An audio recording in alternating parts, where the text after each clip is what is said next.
Welcome back to the Perks Recap Podcast. With me, of course, is Al and Brandon talking NFL free agency. It is good to be back. We took about a little over a month sabbatical, kind of recharge a little bit, and get going now on some NFL free agency. Yeah, exciting time of year. Not quite as exciting as play, but the NFL year-long thing now. Oh, yeah. And I'm sure we're going to be talking about the draft as well coming up, and before and after. And then it'll be the summertime, and we'll probably be talking some baseball then, and then get ready for the new season at the end of the summer. But anyway, guys, Al, why don't you go through the list here? We got all the big signings. We're not going to do every little thing that somebody did, a guy nobody ever heard of.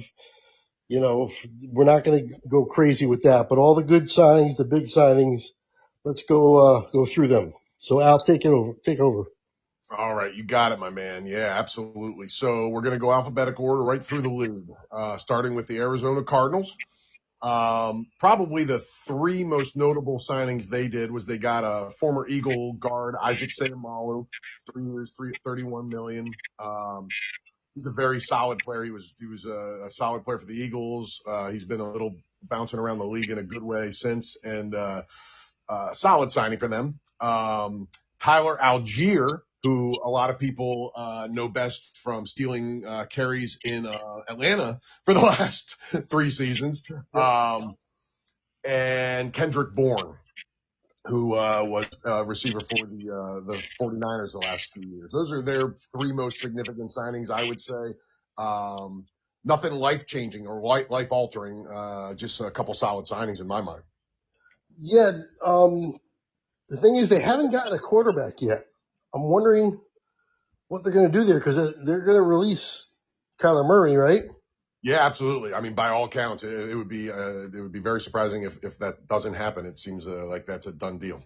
So you mean Gardner Minshew isn't significant to you? It's not a. Yeah. I mean, only if we're talking facial hair.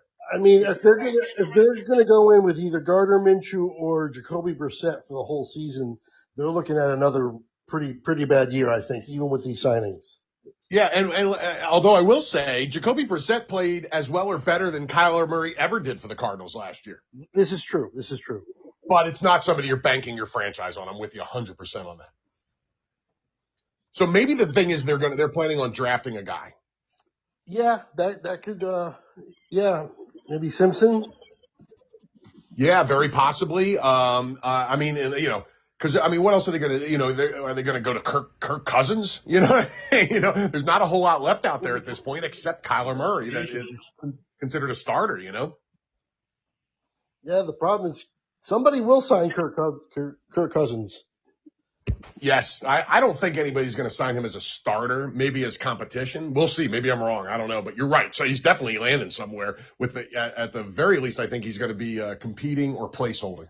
It's possible the biggest thing to come out of this deal is now Bijan Robinson has more carries in Atlanta. That's exactly what I was thinking. Brandon, go ahead too, man. Yeah, no, Bijan Robinson, they definitely needed to unleash him and basically center the offense around him. Going back to Arizona, I was about to say the ghost of Derek Carr is still out there. I believe you said he's coming out of retirement, right? Yes. I saw that too. Yes, that's wild. So that's a potential landing spot for him too. Not that that's what you want to do, but if you want a stopgap, maybe. I can't wait to see where he ends up and in what sort of situation. Yep. I thought he was going to go to the Jets, and that didn't happen. Yeah. We'll get to what they did. Yeah, that. Oh man, the Jets. You gotta love it, dude. You gotta love it. All right. Moving on to the Atlanta Falcons. Now, they have a ton of moves. I mean, there's literally like a list of 14 moves they made, but there's barely even one that's worth talking about, in all honesty. I mean, the most money they gave out to any single player is the Eagles' number 3 receiver the last season and a half, Jahan Dotson, who's not changing anybody's franchise. He's a solid player, but he's not great. Right. and then getting, of course, the biggest name for little money because he's making $48 million, I think the number is, from getting cut from the Dolphins. They signed Tua, and they now have two lefties to compete against each other with him and Penix.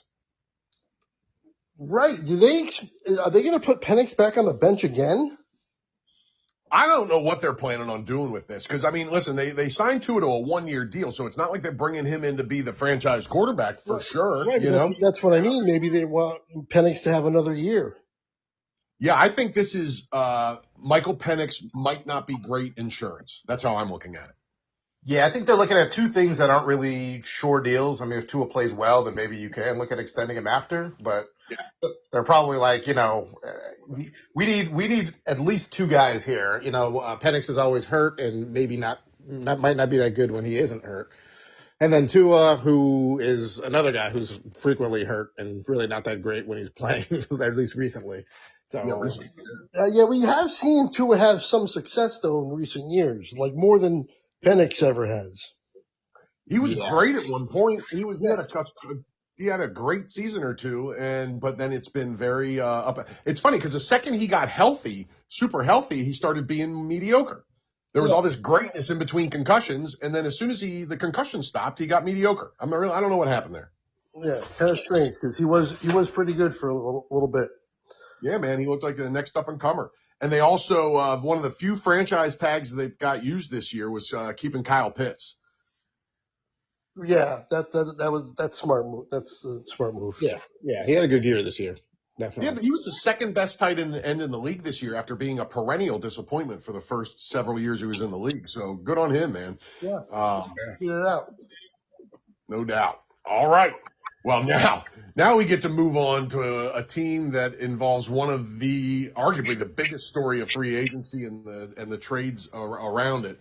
And that's the Baltimore Ravens. And before we even talk about what they ended up doing, let's talk about what they ended up not doing in nixing the Max Crosby. Craig, you want to talk about that one first? Sure. All these deals come through and trades and stuff, and we all seem to forget that these guys have to pass their physicals, and apparently Max Crosby did not, and that was enough to nix the deal for Baltimore. And it looks like they had a pivot in mind right off the bat because it didn't take long before the next move.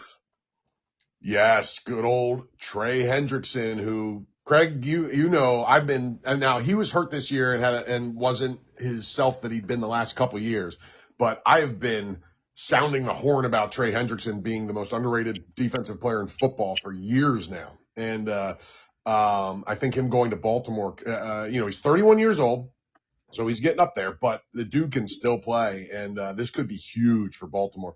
Obviously, they wanted Max Crosby's 28, so they would have preferred to have a guy in his prime, but they didn't have to give up any picks for this, and they get a guy who's one of the best pass rushers in football. So, Brandon, what do you think about it?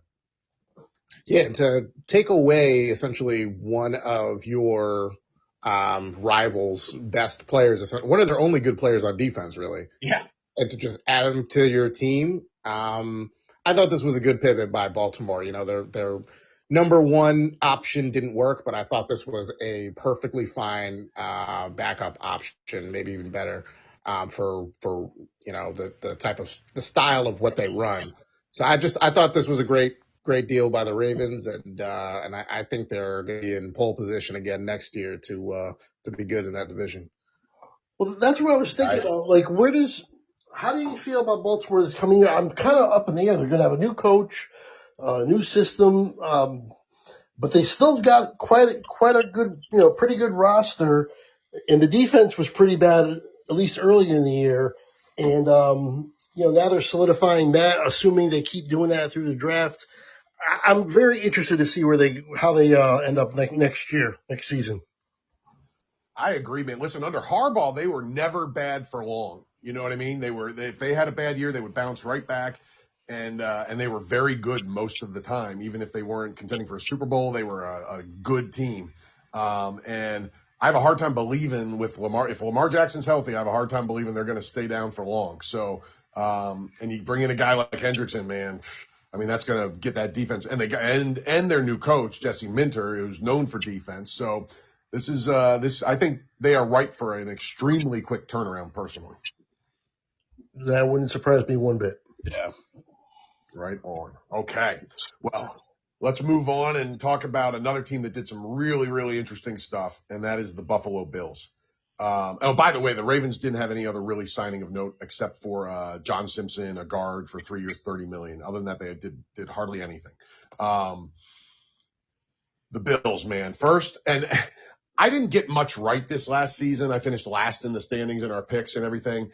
So I'm going to say the one thing I actually got right, because after that playoff game where DJ Moore pulled up on that, what ended up being a Caleb Williams interception when DJ Moore didn't finish his route, I said on our podcast that we saw DJ Moore's last snap in Chicago, and it came to fruition when they traded him to the Buffalo Bills.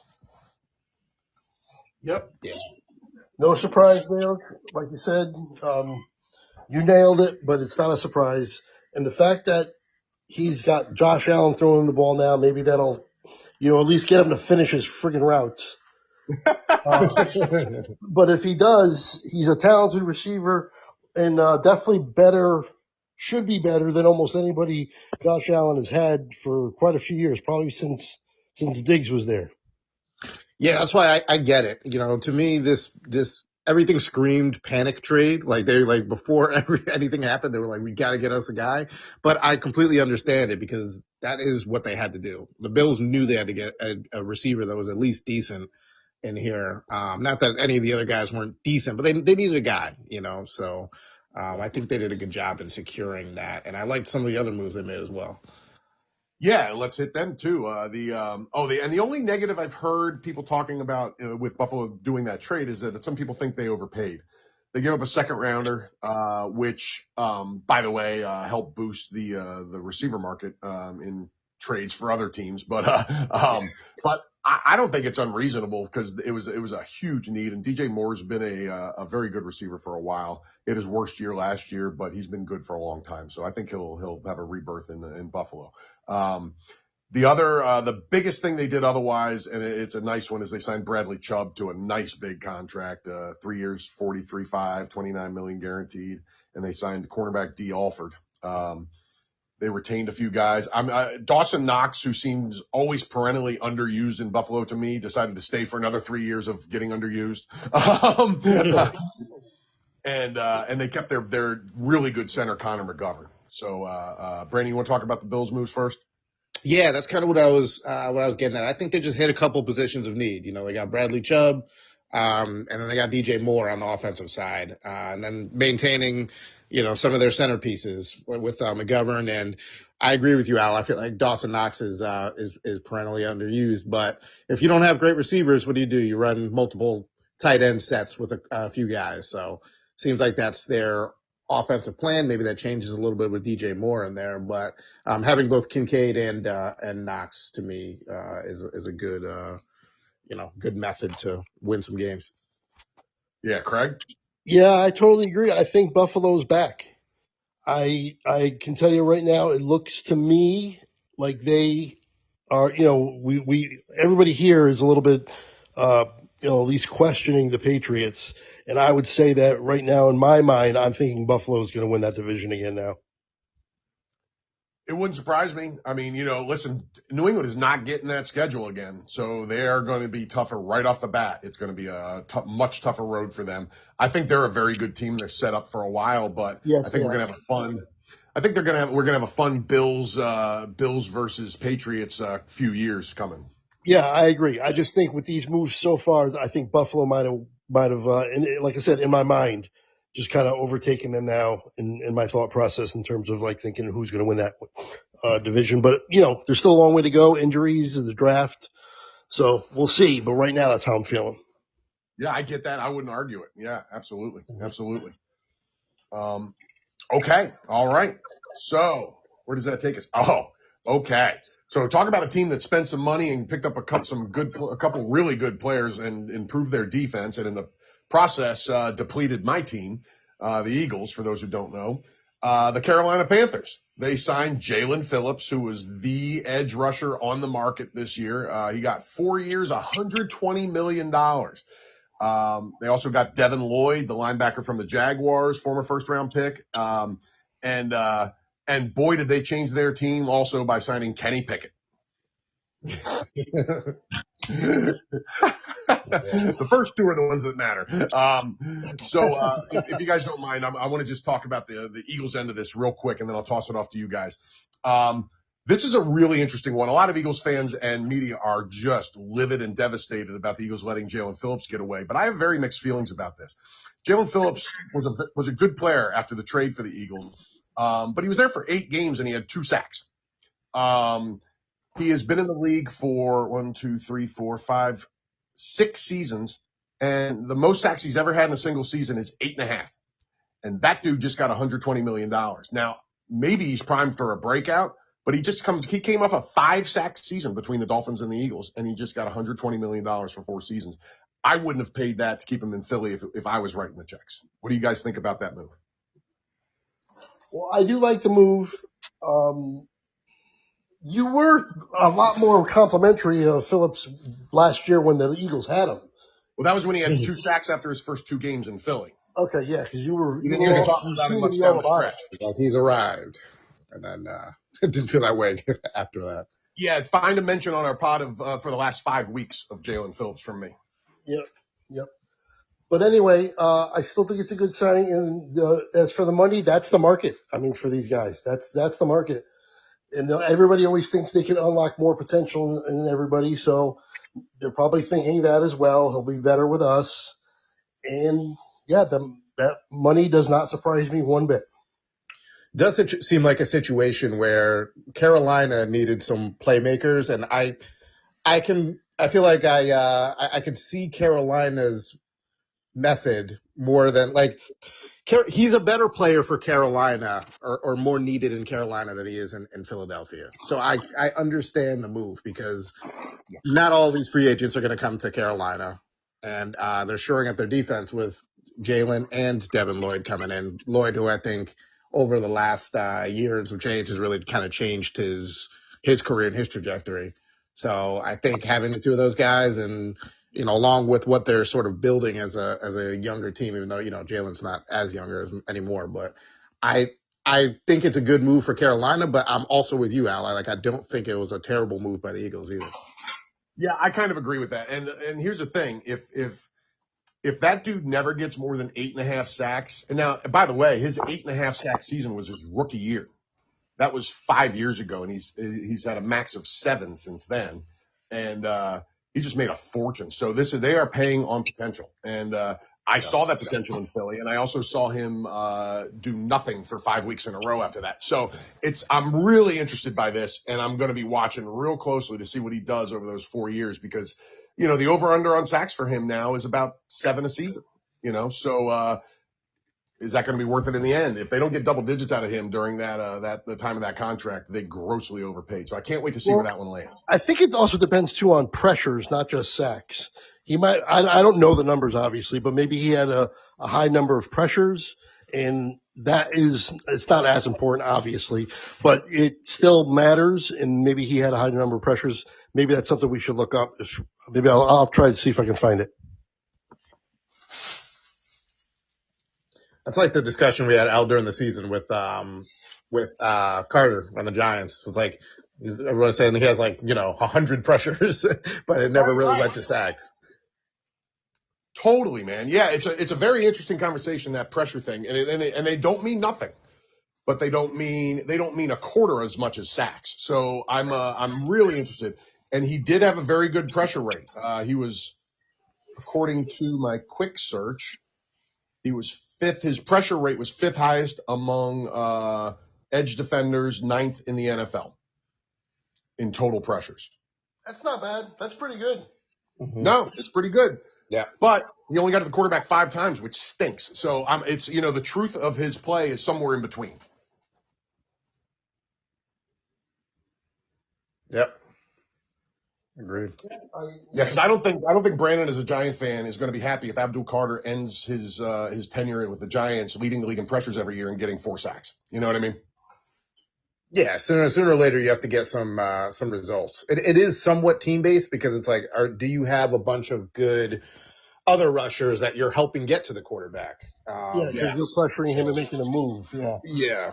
So it really depends kind of on the team, I feel like, and maybe Absolutely. Yeah, this is going to be a fascinating one. And Devin Lloyd is a really interesting guy too, because like you said, Brandon, he really stepped up last year. Had a very disappointing first 3-4 years in the league, and then all of a sudden looked great last year. So, couple high risk signings, but could be really high reward. So it's going to be fun to keep an eye on those two.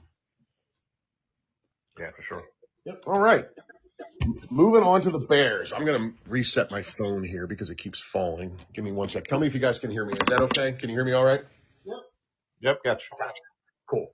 So now the Bears did a couple relatively minor moves in, they signed, it always cracks me up hearing that they signed Kobe Bryant. Yeah. But that's from the Super Bowl champ Seahawks, safety from the Seahawks, and linebacker Devin Bush. Both got 3 years. Bryant got $40 million, $30 million.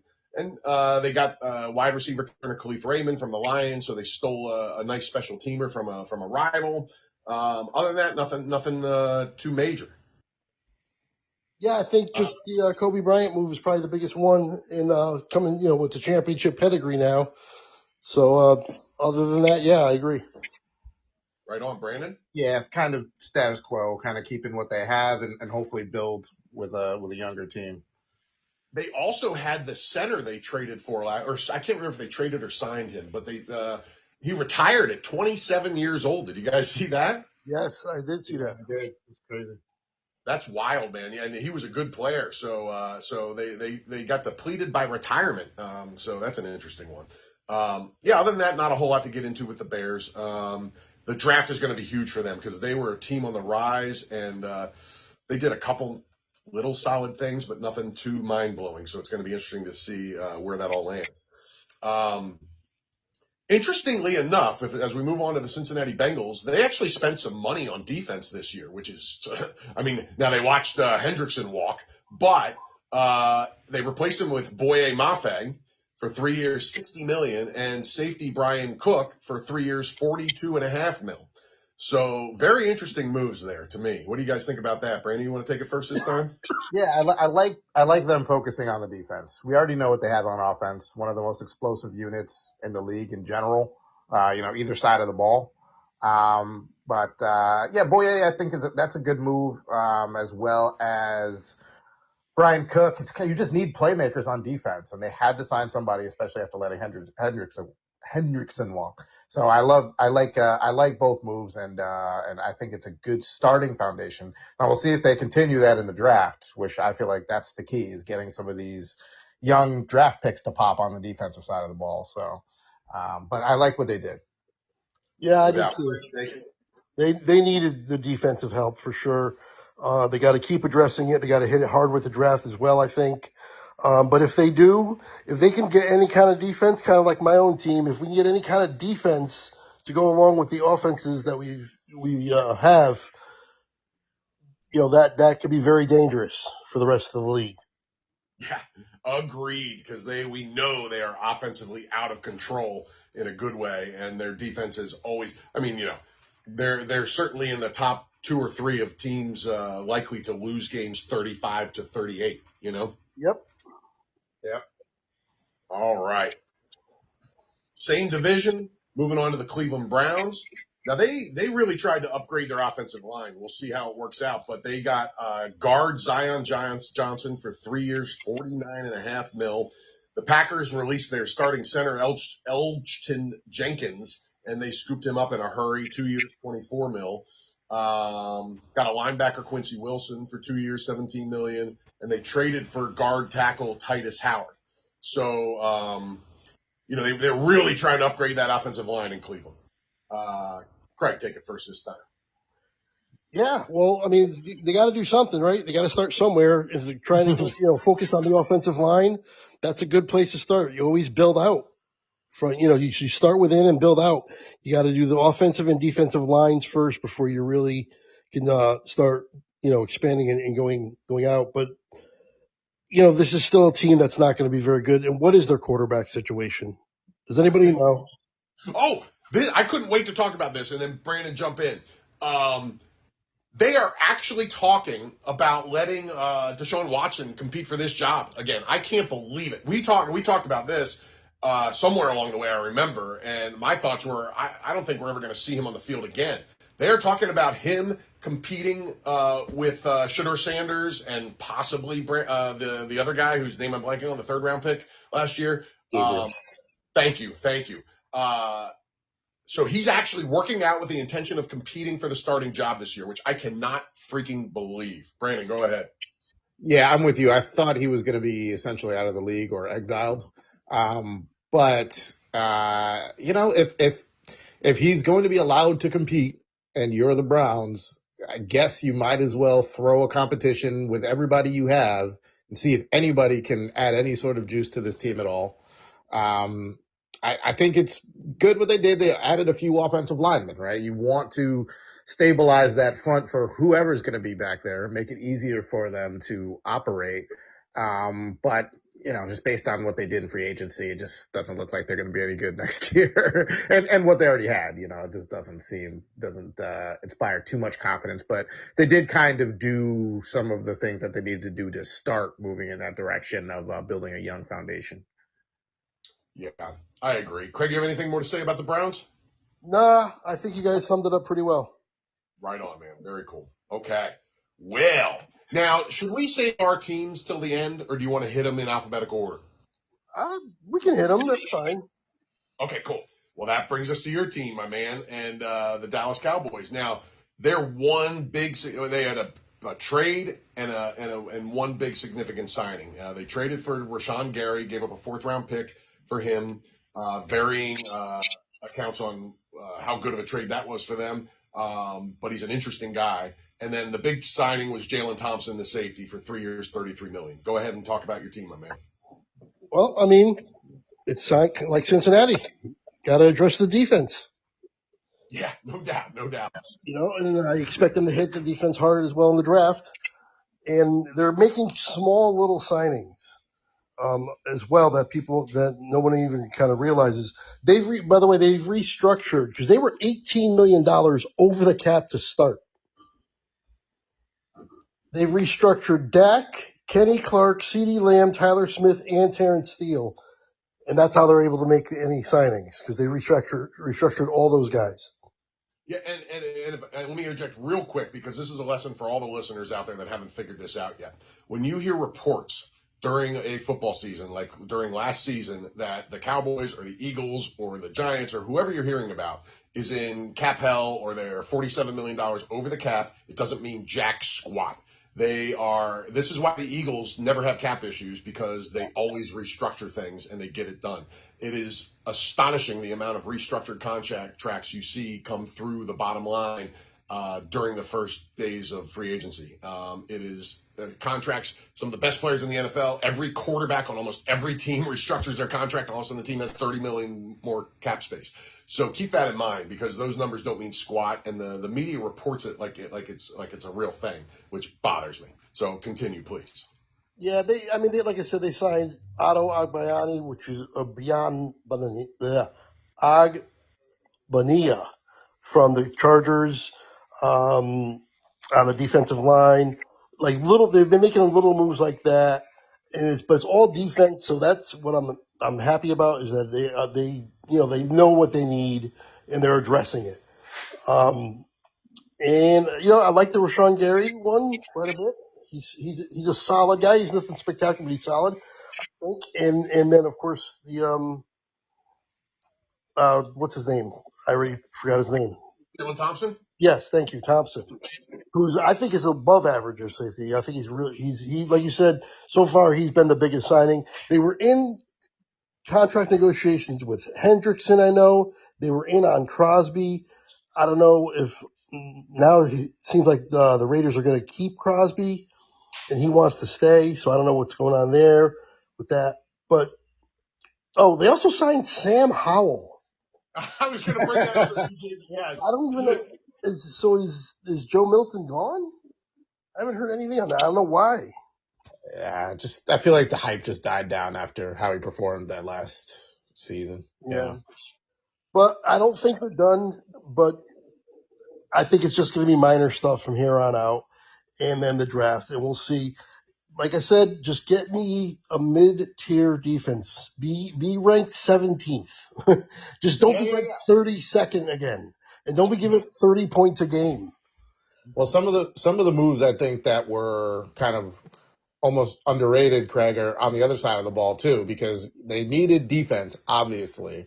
But if they didn't retain some of their offensive weapons, then they wouldn't be any good, So Right. keeping Pickens, Javonte Williams. It's hard for me to know now like what running back contracts are. It seems like it's kind of all over the place and changing every year. Right. But I do like that they brought him back. Yeah, Javonte. I can't complain about Devontae because last year he was great. Yes, I do like one being of the brought most back. pleasant surprises in the NFL to me. What's that? I said he was one of the most pleasant surprises in the NFL last year. Yeah, he ran so hard. Always falling forward. He stuck in Denver the last couple of years, and he was really good for the Cowboys. So yeah, I'm not surprised they retained him, and I thought that was a good move because he showed he can certainly bang it out in their system, no doubt about it. He was a heck of a player for him. Yeah, always falling forward even when he's getting tackled by a bigger guy. So I always like that.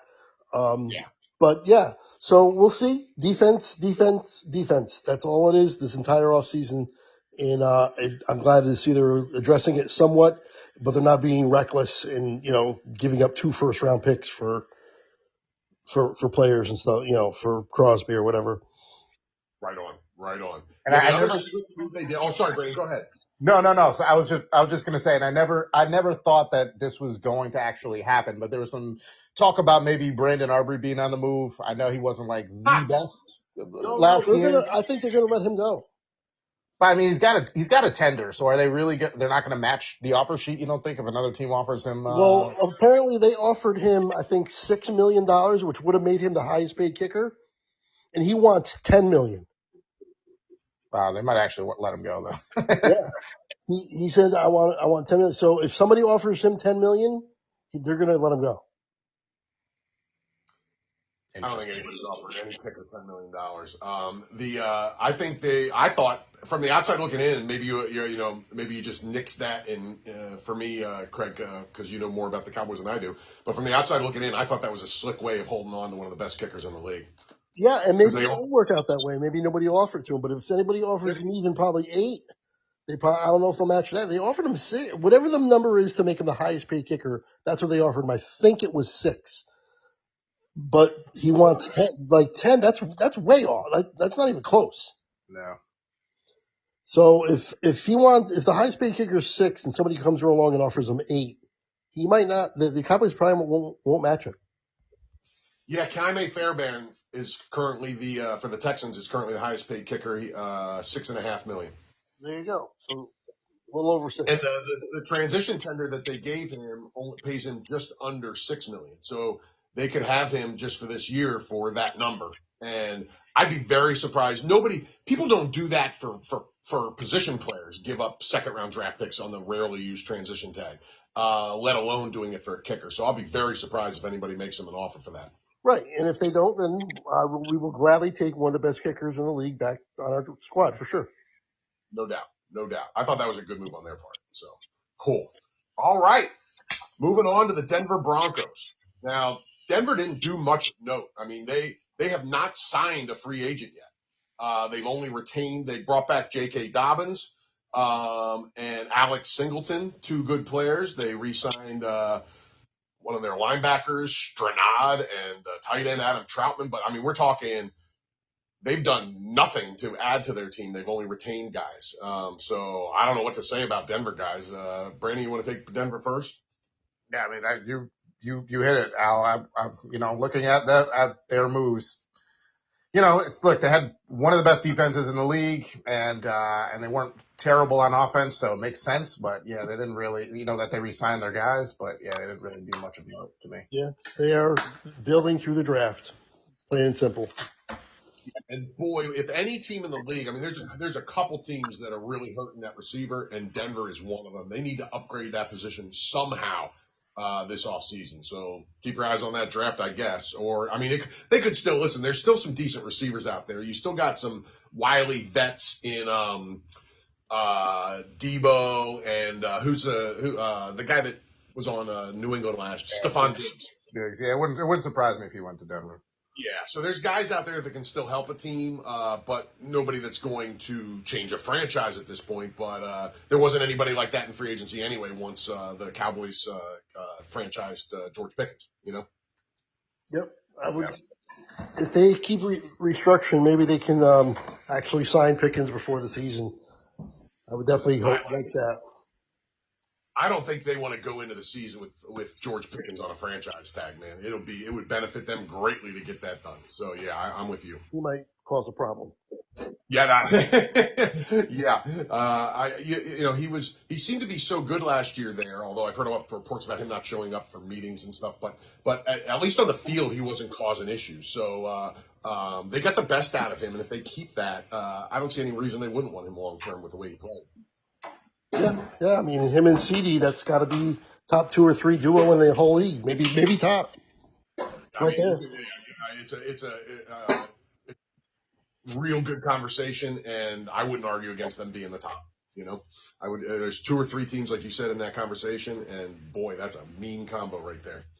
Yeah, and you got to think too. CD was gone for 4 games or whatever he was, 4 or 5 games, so they didn't even get a full season of both of them. And it'd be very interesting to see.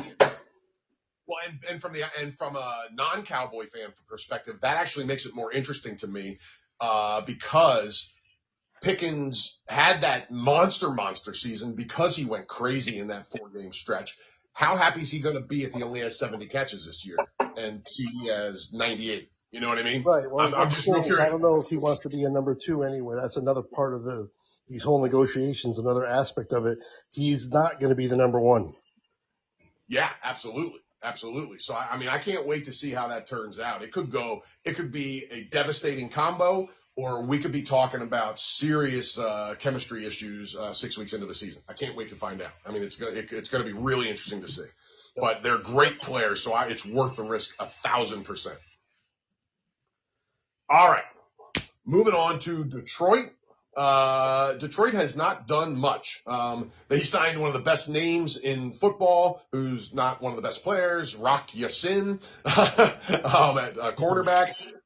They got one of the more interesting ones. They got Isaiah Pacheco.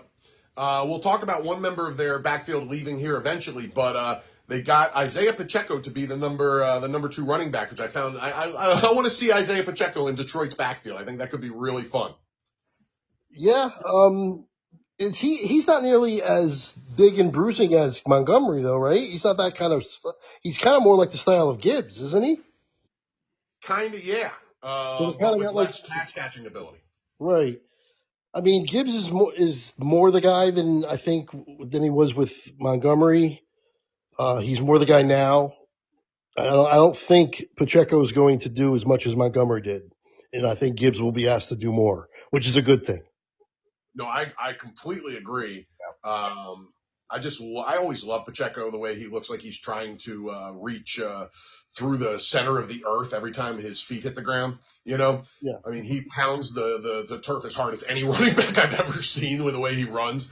And Detroit runs the ball enough that even if he doesn't get it like Montgomery did, he's still going to get 100 carries this year easy. So it's going to be interesting to see how he does over there. But and then the only other signing of note was Cade Mays, who is an offensive lineman, 3 years, $25 million, and they traded for Juice Scruggs. Now, I'll say this. If you're trading for a Houston Texans offensive lineman, I don't know how excited anybody's going to get about that. No, definitely not. I thought you were going to get into I thought you were going to say the most exciting signing was my man Teddy Two Gloves, Teddy Bridgewater coming back. I love it. Bridgewater he's not paying players to play in high school, so he's got to stick in the NFL now. Yeah, for sure. But yeah, other than that, I don't think Detroit really did much here. Yeah, pretty inactive. Yep. Another team, I guess, just building through the draft. Yeah, absolutely. All right, well, let's move on into the same division to the Green Bay Packers. Now, until a couple hours ago, they had a pretty darn inactive offseason as well. But they traded for Zaire Franklin from the Colts, which is an interesting and potentially really nice move.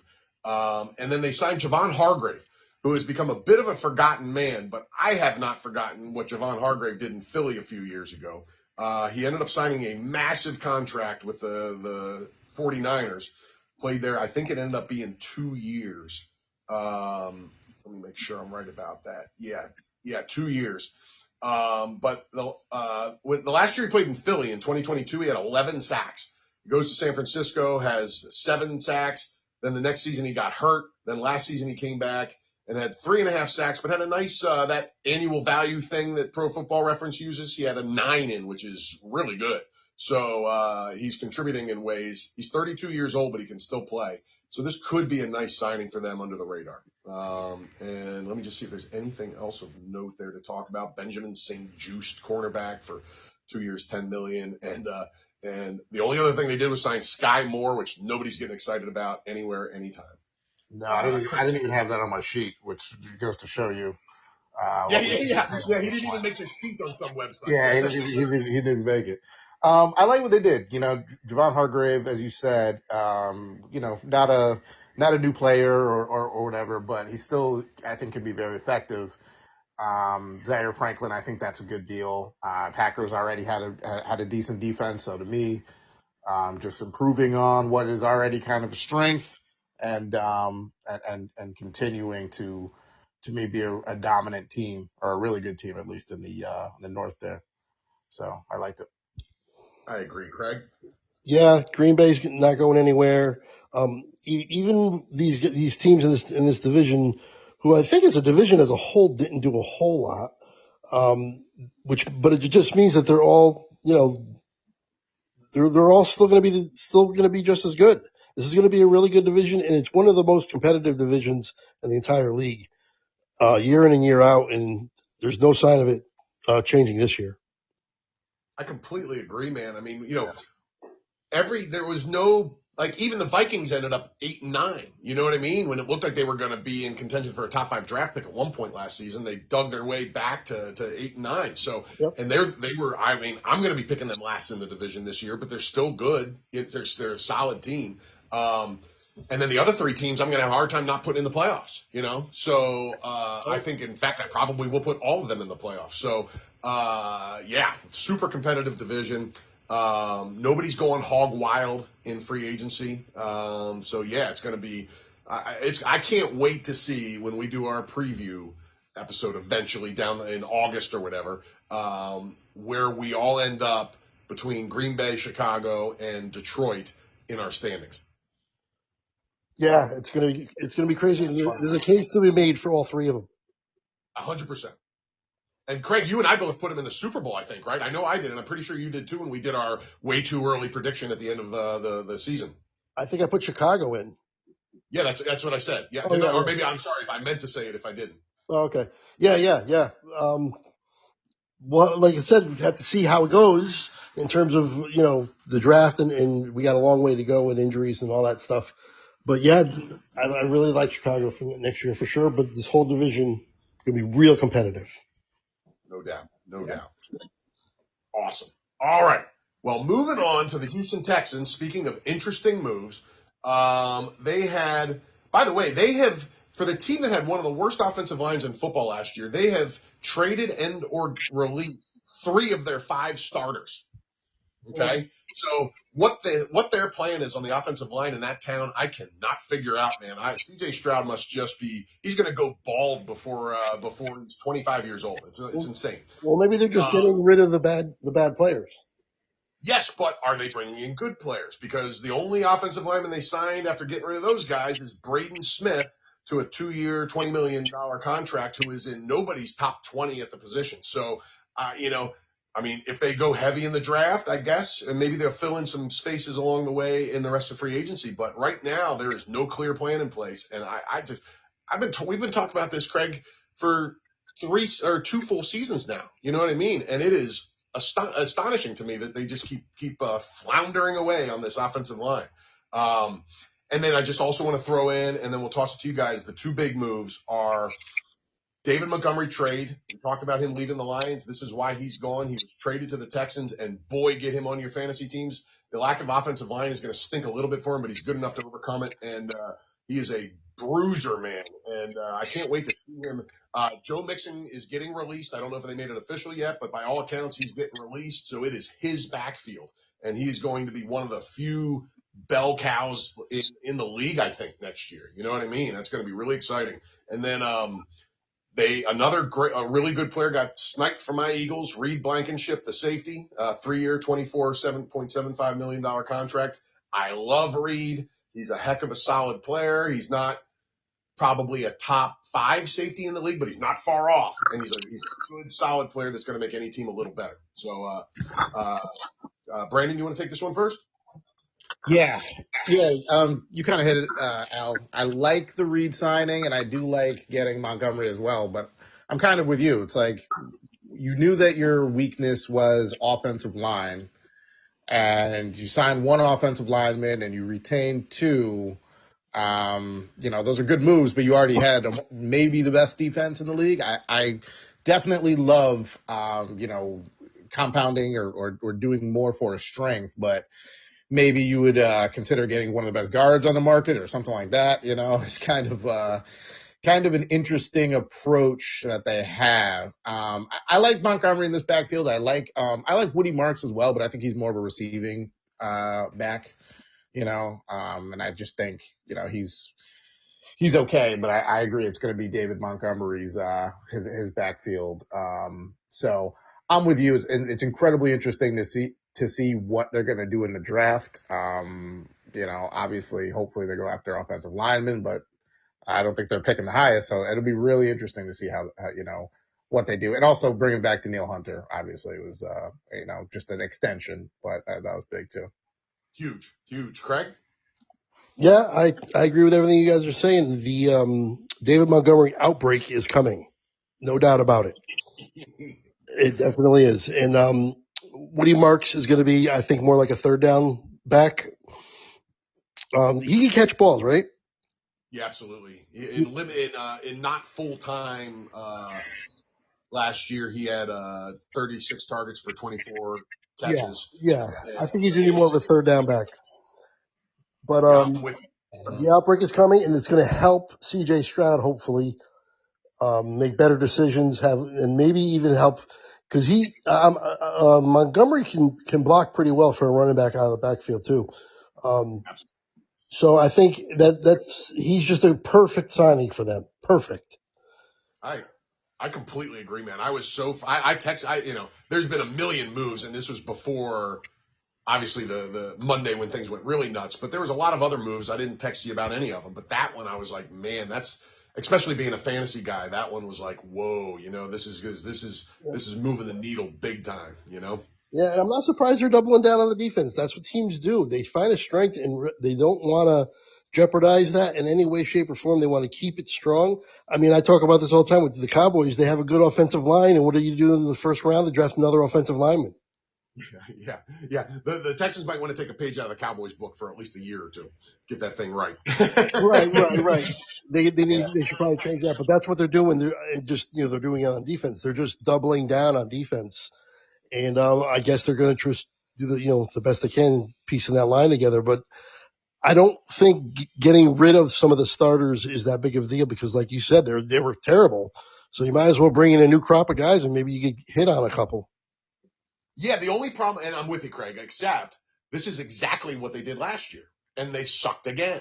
You know what I mean? Right. They traded Laramie Tunsil, who is a top 5 tackle in the league, to the Commanders, and didn't do a dang thing to replace him. They still need a left tackle. You know what I mean? Like, it's crazy to me how they're going about it. So I just can't. CJ Stroud has to be going nuts here, and I just can't wait to see. If that dude is under attack more than a top 5 QB pressures or whatever again this season, man. I mean, let's go have a meeting with the GM and be like, dude, help me out, bro. Yeah. I love it. All right. Moving on. We got the Indianapolis Colts. Biggest news here is they franchised Daniel Jones, and then they got a 2-year, $88 million, $60 million guaranteed contract done with Daniel Jones. So he's their guy for 2 years for sure. barring injury, which is always a big thing with him. Other than that, they didn't do much. They signed Arden Key, edge guy, for 2 years, $20 million, and defensive lineman Michael Clemens for 3 years, $17.5. Not huge needle movers, but keeping Daniel Jones, I think, was huge for them. Great. Well, they lost their receiver too, right? Oh, they lost Alec Pierce, and they traded Michael Pittman. Right. So who is he throwing the ball to? Well, Alec Pierce resigned. Oh, okay. Oh, Pierce resigned. Yeah. My bad. Yeah. I was just thinking, good call, Brandon. It's keeping us on track there. My bad.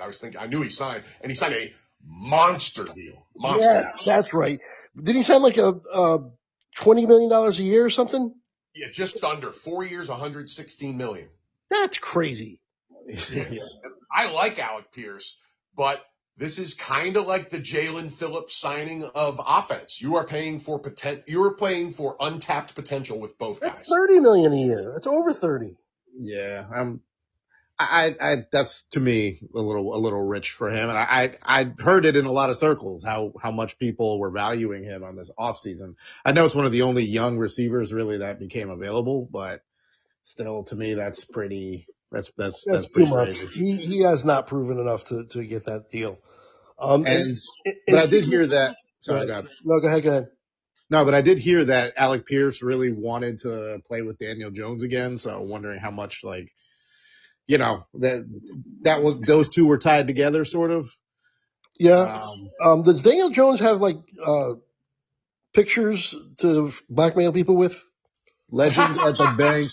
He must have compromising photos of GMs and owners and stuff, because how in the hell did he get another $40 million a year contract?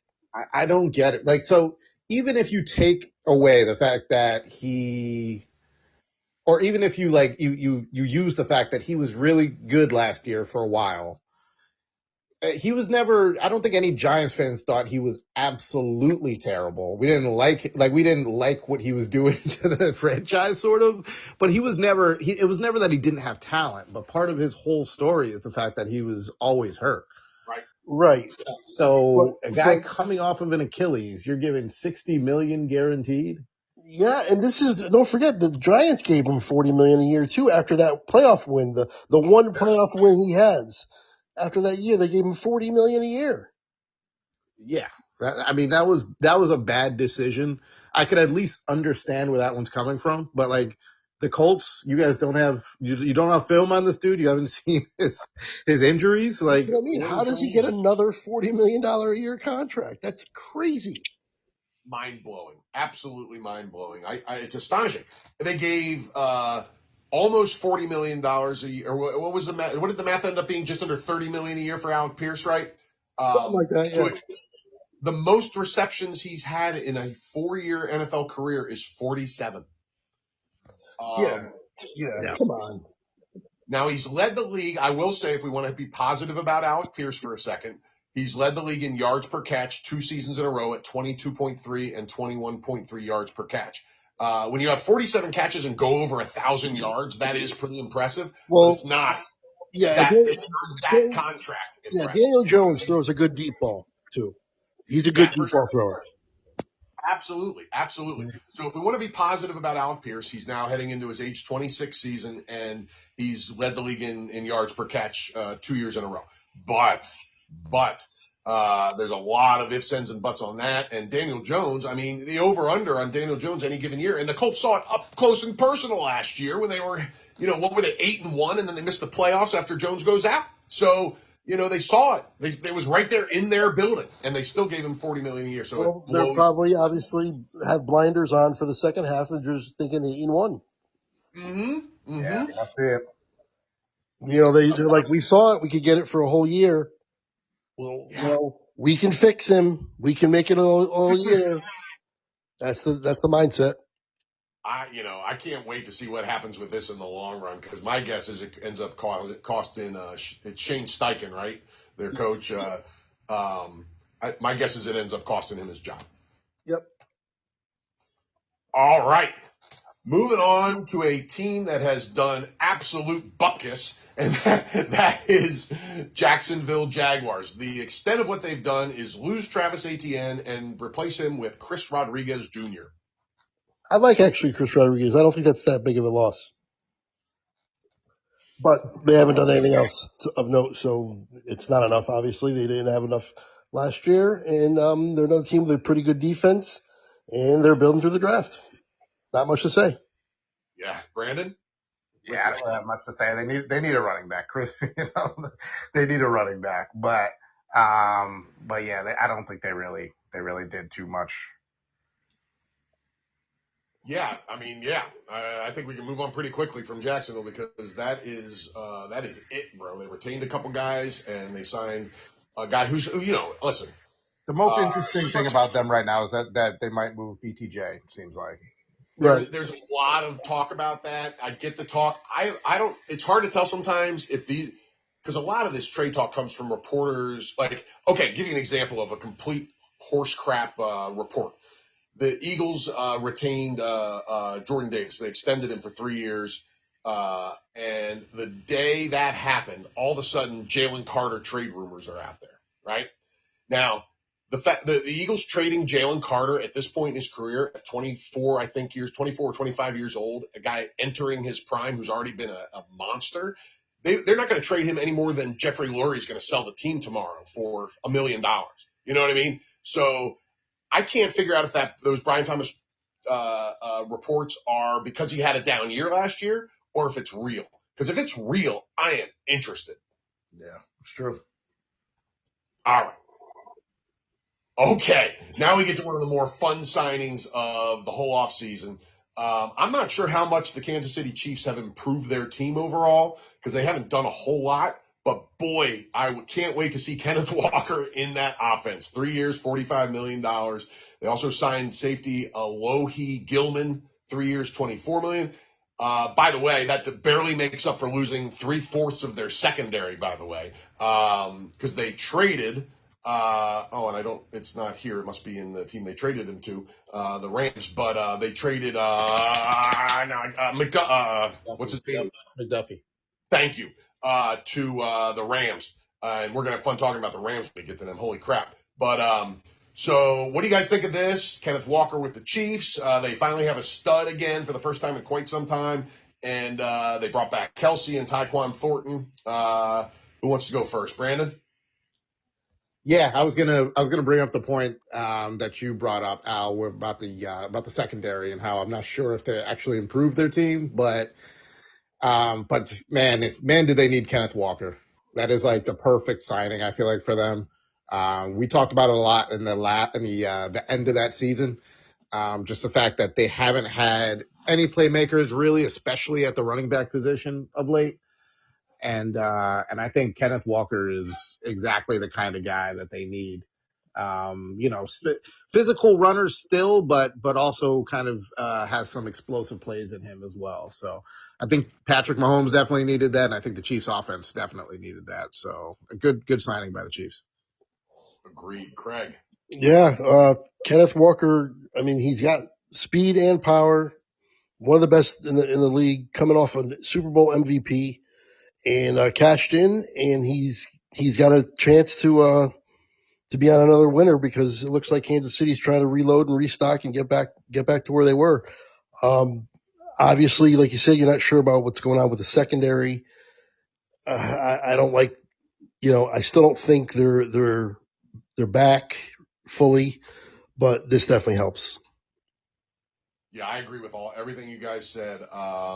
This is really fun signing. Another one that's really fun for fantasy, too, because it's been hard to figure out what to do with Chiefs running backs for years, ever since they drafted Clyde Edwards-Helaire, pretty much. I hope Andy Reid uses Kenneth Walker like he used Brian Westbrook. That'd be awesome. I was wondering if that's where you were going, and I'm with you 100%. He's not quite the receiver Westbrook was, but he can catch 60 balls a year for sure. And I can't wait to see how they use him there. It's gonna be really fun because he's unlike anybody they've had in quite some time there. So yeah, I'm with you, man. It's gonna be fascinating. They have offensive line issues. They have secondary issues, and they've done very little to address either one. So I'm curious to see how the rest of the off season plays out. They're going to have to do something with that, but it's the Chiefs, man. I have a hard time believing they're not going to make the playoffs 2 years in a row. Right. Yeah. All right. Now if you're looking for teams that made moves, here we go. The Las Vegas Raiders. Holy crap. They spent more than the gross national budget, I think, this this offseason, man. They traded for cornerback Teron Johnson from the Bills, minor move, but they signed Tyler Linderbaum, arguably the best center in football, certainly one of them, 3 years, $81 million. They got edge rusher Kwity Paye, 3 years, $48 million. They got Quay Walker from the Packers, 3 years, $40 million. They got Nakobe Dean, one of my favorite Eagles. I understand why they let him walk because they got people in the wings waiting to take over for him, but it saddens me to see him go. 3 years, $36 million. Jalen Naylor, receiver, 3 years, $35 million. And they have Max Crosby again, who apparently is rededicated to playing in Las Vegas until somebody else trades for him. Craig. Yeah, this is the biggest mover of the offseason, and I'm going to be very curious again in the fall where we see the Raiders ending up this year. I think they are going to be in play this year. All these moves, and as long as Mendoza is, I know he's a rookie, he's going to make his mistakes, but if he plays at least adequately well with everything they have, and I think we're going to get a much better year from Genti. I don't know. I think the Raiders might be onto something here in terms of really getting back to some prominence and being relevant for a long time to come. These are great moves. I agree. Brandon. Yeah, I like what they did. It just seems like they reshaped their team pretty quickly. We'll see if Max Crosby actually ends up playing for them, but even if he doesn't, I feel like they got a lot of good replacements or a lot of good guys in important positions, especially on the defense. And presumably Mendoza's going to come in. I think the key will be if their offensive line can block for Mendoza and Genti, and they can get some sort of production there. But I like what they did. I like the moves overall. Yeah, the new center is going to help that for sure. Linderbaum, yeah. That's huge. Linderbaum's a great player. They're going to miss him in Baltimore, and he's going to help them out a lot. This is going to be fun. And I'm really intrigued with, and I like it, I'll say, and I'm also very intrigued about Clint Kubiak as their head coach. It's going to be really fun to see him bring some of that Seattle offense to Oakland, and it should really help out Genti for sure. And I think the whole offense, but really, really interesting moves from the Raiders, and they have a chance to do a serious turnaround. The thing that's not in their favor in that regard, though, is we talked about the NFC North. How about that AFC West? Those two, to me, are the two best divisions in football, I think. Yeah. If they're going to be relevant, then that's definitely going to be a crazy competitive division. As long as the Raiders catch up with everybody else this year. No doubt. All right. Cool. So moving on. Speaking of that division, we got the Chargers. Now the Chargers didn't do much exciting. They got, as I like to call him, they got your old center Tyler Badass Craig, the Oddish. He's good. Solid. I like him. Yeah, he's a solid player, and they got tight end Charlie Kohler. I've never even heard of Charlie Kohler, but they signed him to a 3-year, $24 million contract, so they think he's decent. And they signed a guard, Cole Strange, and a fullback, Alex Ingold. So, and then they retained a ton of people. They brought back Khalil Mack, which is big. Other than that, not a lot of notable stuff. You want to take this one first, Craig? I didn't have much on them. They didn't do that much. And honestly, when we're talking about this division now, at this point, I might be thinking the Raiders might have a better shot, might overtake them. That might be a team that the Raiders can leapfrog. I'm not ready to go that far yet with the Raiders, but I see where you're coming from. I do. They got to do something. I don't think the Chargers are good enough. Yeah, I get where you're coming from. I do. I don't know what their cap situation is. Maybe that's a problem or whatever, but last season was not that great for them. It wasn't terrible, but it wasn't great. and to do nothing in free agency. And I mean, obviously the team's built through the draft, but we'll have to see. But I'm much more optimistic about the Raiders than I am the Chargers. Right on. I like them. I like them adding some guys in the interior of that line, though. Because they have their good, two tackles. That's basically like the foundation of the team. Bringing Cole Strange, obviously he was, the butt of some jokes when the Patriots drafted him. But he's been solid. And then Tyler Biadasz, obviously, getting in there. So I feel like those are two pretty good signings. But other than that, yeah, I agree that that Chargers didn't really do that much. Right on. Okay, cool. So let's see here. I just lost my page. Why aren't you loading? There we go. All right. So where does that take us? We got. Oh, now is there much more interesting team other than maybe the Raiders? I am really blown away by what the Rams did. They didn't do a ton, but boy, did they add two. They basically just stole the Chiefs' starting cornerbacks. They gave up a mint, and understandably so, for Trent McDuffie, who's one of the best cornerbacks in football. And they signed Jalen Watson, the guy starting on the other side of Trent McDuffie for the last several years in Kansas City. So, Brandon, talk about this first. They also retained Cam Curl. But boy, did they improve massively. The biggest weakness on their team last year in one broad stroke. Yeah, that's huge. I really liked McDuffie coming out of college. So just to see how he's developed has been big. And one of the, I feel like, underrated parts is the fact that you're bringing both of them together who have already played together. So you're kind of bringing like an established unit who kind of knows how they move together. And two very good players, obviously. And the Rams already with a decent team. I think it was kind of like an overachieving defense last year. I thought that was a great move.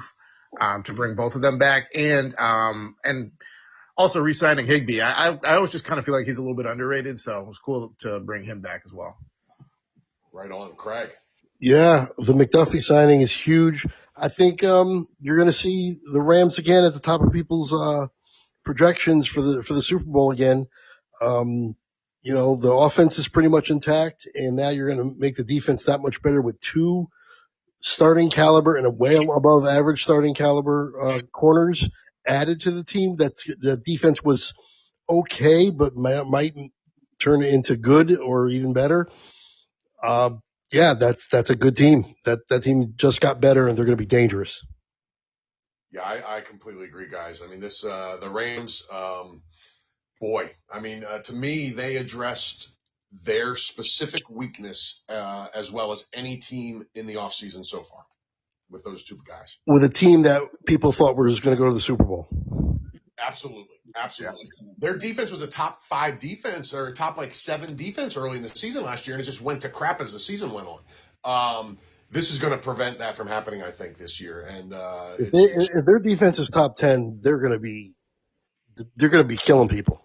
Yeah, the only contingency with that is, can Matt Stafford be great again another year closer to 40? But I didn't see any reason not to think so last year. So I'm not going to bet against him again like I did last year when they were talking about him being in cryogenic tanks for his back. I'm not buying into he wins MVP. Right. I'm not buying into any of those reports like I did last year. Forget it. You're not fooling me again. Fool me once, you know the saying. All right. Moving on. Now, this is interesting because there's a bunch of who cares moves with this next team, and then one really interesting one. I can't wait to see this guy get his start as a starting quarterback, or a shot, at a starting quarterback in this league. And that is, has anybody ever turned 3 or 4 weeks of good play into more money than Malik Willis signing with the Dolphins for 3 years, $67.5 million? And I can't wait to see him get a full-time shot because I was excited by those 3 or 4 weeks. Other than that, there's really nothing worth mentioning. So, Brandon, you want to take this one first? Yeah, the only guys I can think of in that vein are like Matt Flynn. There's a couple other guys that, fooled us into thinking they might be decent for, AJ Feely, who the Eagles got a 2nd-round draft pick for after a couple good games. Yeah, exactly. But I think there's a chance that Malik Willis is good, so this might actually end up working out for them. He's definitely athletic as anybody. So even if, his arm might not be, he obviously has a cannon, but even if he's not as accurate or whatever as we thought, he's still a great athlete. So it's like you're getting something, it seems like. But other than that, the Dolphins didn't really do anything, and they seems like they're on a rebuild. But it was a good starting point, maybe. I'm with you, right? Yeah, I mean, we've seen this before, the reclamation projects. Sometimes it works, sometimes it doesn't, but it's worked plenty of times to take a shot at it. I mean, Baker Mayfield, I would put in that kind of a category. I would put, Geno Smith. Geno Smith was, and now he's back there. I don't know if he's coming back again for another time. But what's his face for the Seattle? Geez. Oh, yeah. Geez. Come on. Sam Darnold. Thank you. Yeah. There's enough of these guys just take longer, and nobody has any patience, and they let them go. And then on their second or sometimes even third team, they finally get it. It looks like Willis has matured. Looks like he's much more confident and looks the part in the pocket for the games we saw him last year. So I think he's deserved at least getting this chance. He deserves it, and I would not be surprised one bit if he has a good year. I also wouldn't be surprised one bit if he's on the bench by week 5. But either way, I'm with you, man. It's worth a shot. It's 50-50. Yeah. I love it. Especially for a team like Miami who might be rebuilding anyway. No doubt. Yeah. I love that he's getting a shot because I'm very curious to see how it works out. Cool. Okay. Well, moving on. Now, back to the NFC North, the last team in the NFC North. And right in line with what we were talking about, they did not do much, and they did probably less than the other teams in that division, which all didn't do much. They signed one cornerback, James Pierre, to a 2-year, $8.5 million contract. Other than that, they just brought back and redid the contracts of a lot of dudes. So not much to talk about with Minnesota, other than what are they going to do at quarterback with J.J. McCarthy being a complete unknown / potential bust at this point. I think they're just going to go with him. All the tea leaves, there's been some quotes. I don't know exactly, but it seems like they don't really have too much faith in him, but they don't really know if they can do anything else at this point. Unless you're going to bring back Kirk Cousins. Ugh. Yeah. I mean, I guess you could go back to that, but I don't know. So. Yeah, it's going to be interesting to see there. It seems too early to give up on him to me, but also they need to have, in my mind, a better backup than they did last year because McCarthy's been in the league 2 years and gotten hurt 2 years. So, if they go in with, I can't even remember the backup's name last year, but it was some dude that I had to look up when they brought him up. You know what I mean? Like it was just not good. So maybe, Is there even a place left where Kirk Cousins could potentially start? I guess Arizona, maybe. I don't know where else. And if he ends up having to do a placeholding sort of thing, maybe he goes back to Minnesota and they kind of see how. I don't know, man. I don't know. But it's a bit of a mess there at quarterback right now. If McCarthy doesn't emerge as an actual player, they're in a tough spot. I don't think there's any scenario where they don't finish in last this year. Yeah. And having said that, they somehow ended up 8-9 with some of the worst quarterbacks ever, team ever. So they're getting very good coaching on that team. So if they can get anything out of that quarterback position, they could surprise. Even though I'm with you, I'm picking them last in that division for sure. Right. Yeah, and it would be a surprise, but they surprised us last year, so who's to say they won't do it again? Exactly. Yeah, they've overachieved the last few years, really. I mean, even though they had Darnold a couple of years ago, nobody expected them to win as many games as they did that year. So. Didn't they go like 14-3? Yep. Yeah, that's what I'm saying. That's crazy. Yeah, they beat out expectations completely. Nobody even, I don't think, had them in the playoffs that year. Yeah, man, they're a fascinating team, and Kevin O'Connell has quietly become one of the better head coaches in the league. I'm super impressed with him. I think you might even be underselling. I think he's top 2 or 3. Like, I think he's that good. I think he's one of the very, very best. I wouldn't argue that too vehemently at all. Cool. All right. Now, moving on, we got, the team that did a lot of really interesting moves last year and improved more than any team just about in the history of the league, maybe in the history of the league, the Patriots. Ended up in the Super Bowl after being 4-13 the year before, and they made some more nice additions. Romeo Doubs, 4 years, $68 million. They got a nice guard, Elijah Vera Tucker, 3 years, 42. Nice edge guy, Draymond Jones, 3 years, $39.5 million. They got Kevin Baird, the safety, for 1 year, $9 million. That guy led the league in interceptions last year. So a couple interesting moves. Dobbs, I don't know what you guys think about Dobbs. I have a lot of mixed feelings about Dobbs. He has had some. I don't know if he's worth this money. I don't know if he has number one or even ideal number two receiver in him. The Packers don't treat receivers like that and haven't for a long time. So since Devontae Adams left, they have not had an actual number one receiver ever. So I don't know what he is. I'm curious to see what he'll be in New England, but I think he's going to help because he's a good player. I'm just not quite sure exactly what he is. So Craig, you want to talk about the Patriots first? Yeah, Dobbs has been disappointing to me. Every time I think he's going to take off, he doesn't. Like he has a good game and you're like, all right. And, in his rookie year, you're thinking, all right, he's going to start carrying this over, and he doesn't. Then his next year, he has a couple good games, and then again, and it looks like he's underwhelming. But even if he is just what he is, it's still a nice, solid piece for the Patriots. Agreed. They're just trying to maintain what they had last year, obviously, the best they can. At least I don't think they're going to be able to, but they're doing the best they can. They're doing a good job at what they're trying to maintain. Right on. Brandon? Yeah, I'm kind of right with you guys when it comes to Dobbs. I do feel like that was quite a bit to give him.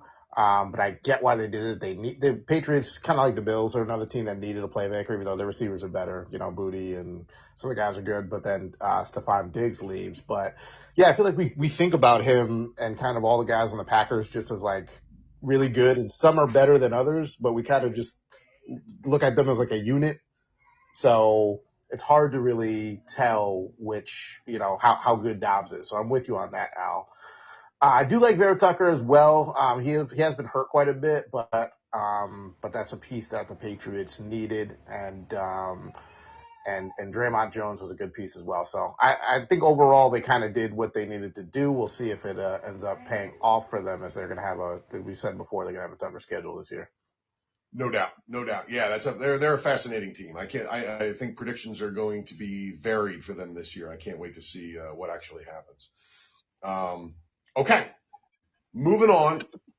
One of the weirdest contracts of the offseason to me was the New Orleans Saints signing Travis Etienne for roughly, I think, what is it, like $14 million more than Kenneth Walker got paid by the Chiefs.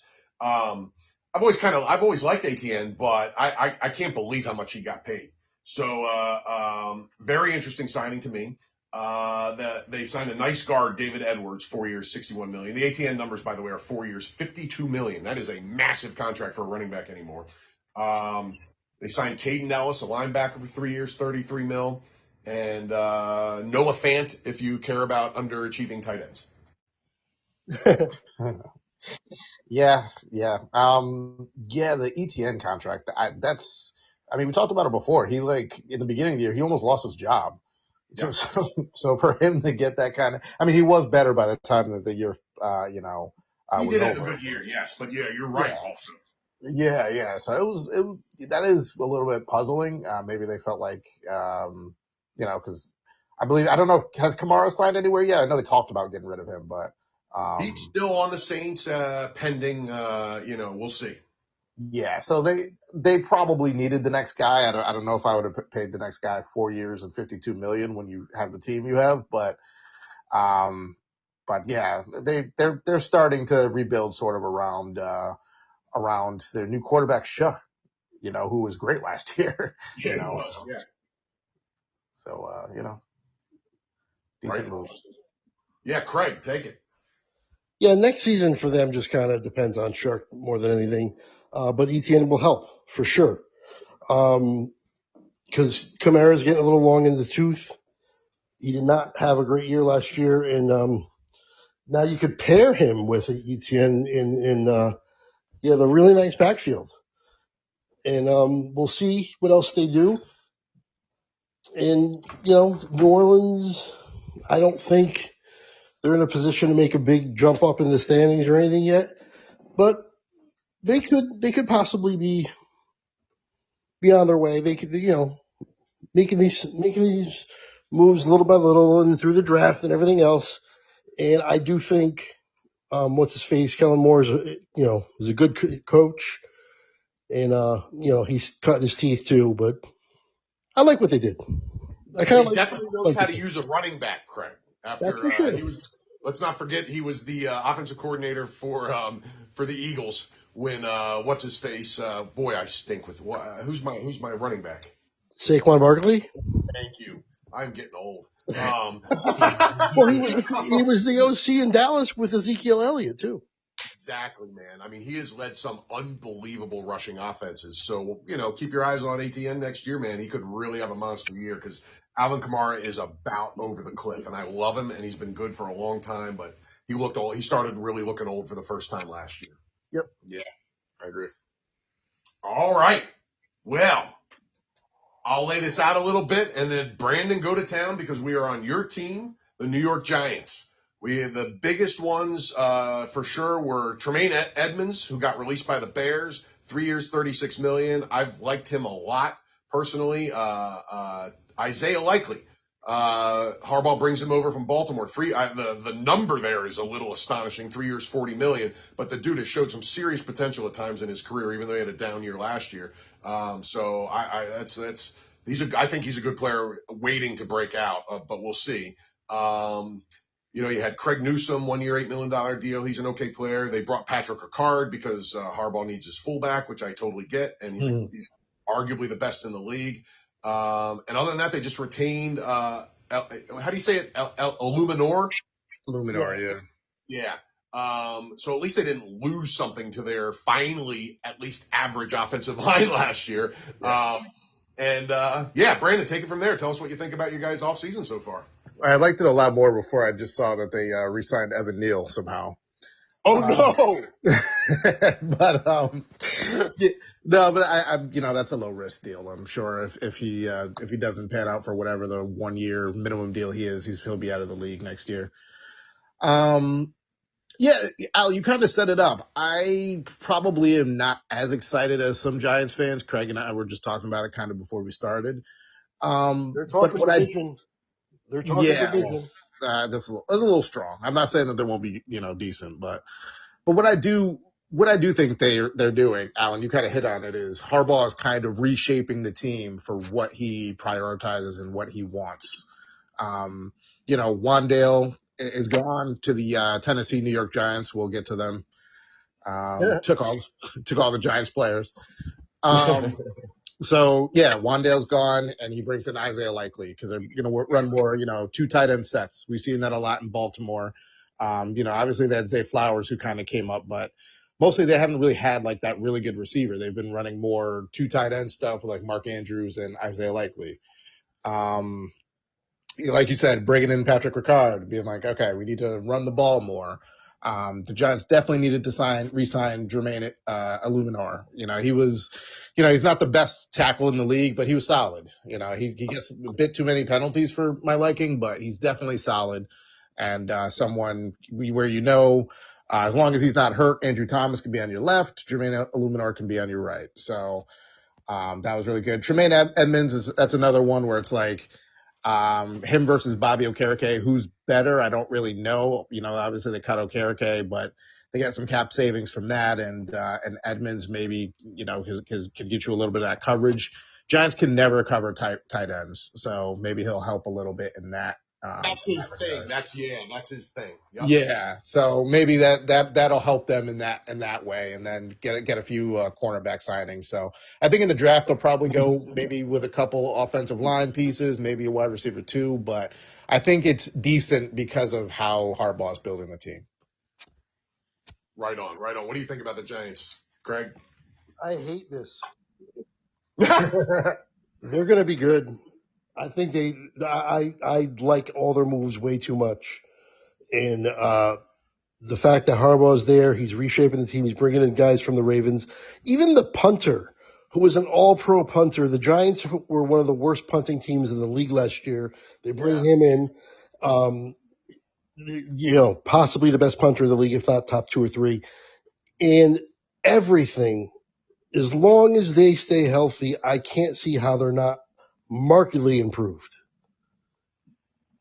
R.I.P. to the Scottish Hammer, our punter before, but yeah, he needed to go. He played as well as that nickname. He'd be the best punter in the history of football. That's yeah, great. yeah, exactly. They're going to go from 3 to 4 wins to like 8 or 9.